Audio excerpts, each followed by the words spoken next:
BCS পররাষ্ট্র cadre যদি আপনার প্রথম পছন্দ হয়, তাহলে পররাষ্ট্র ক্যাডারের পদক্রমটি আপনার অবশ্যই জানতে হবে, যা বিসিএস ভাইভায় মাঝে মাঝে জিজ্ঞেস করা হয়। বিসিএস পররাষ্ট্র ক্যাডার হিসেবে নিয়োগ পেলে আপনার পদায়ন পররাষ্ট্র মন্ত্রণালয়েও হতে পারে, আবার বিদেশে কোনো বাংলাদেশি মিশনেও হতে পারে। নিয়োগের দুই ক্ষেত্রেই আমরা পদক্রমগুলো দেখে নেব। পররাষ্ট্র মন্ত্রণালয়ে আপনার প্রথম পদায়ন হবে সহকারী সচিব হিসেবে, যা একটি নবম গ্রেডের পদ। তারপর আপনি পদোন্নতি পেয়ে হবেন সিনিয়র সহকারী সচিব, যা ষষ্ঠ গ্রেডের পদ। এরপর আপনি হবেন পরিচালক, যা পঞ্চম গ্রেডের পদ। এরপর মহাপরিচালক, যা তৃতীয় গ্রেডের পদ। এরপর অতিরিক্ত পররাষ্ট্র সচিব, যা দ্বিতীয় গ্রেডের পদ। এরপর সচিব পররাষ্ট্র মন্ত্রণালয়, যা প্রথম গ্রেডের পদ।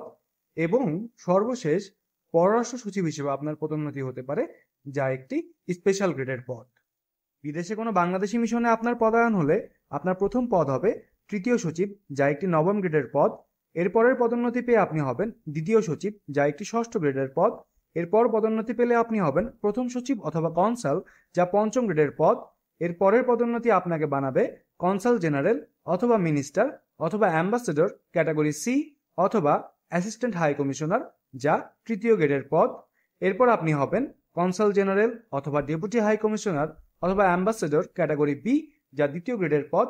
এবং সর্বশেষ আপনি হবেন অ্যাম্বাসেডর অথবা হাই কমিশনার, যা প্রথম গ্রেডের পদ। ভিডিওটি ভালো লেগে থাকলে লাইক এবং শেয়ার করতে একদম ভুলবেন না।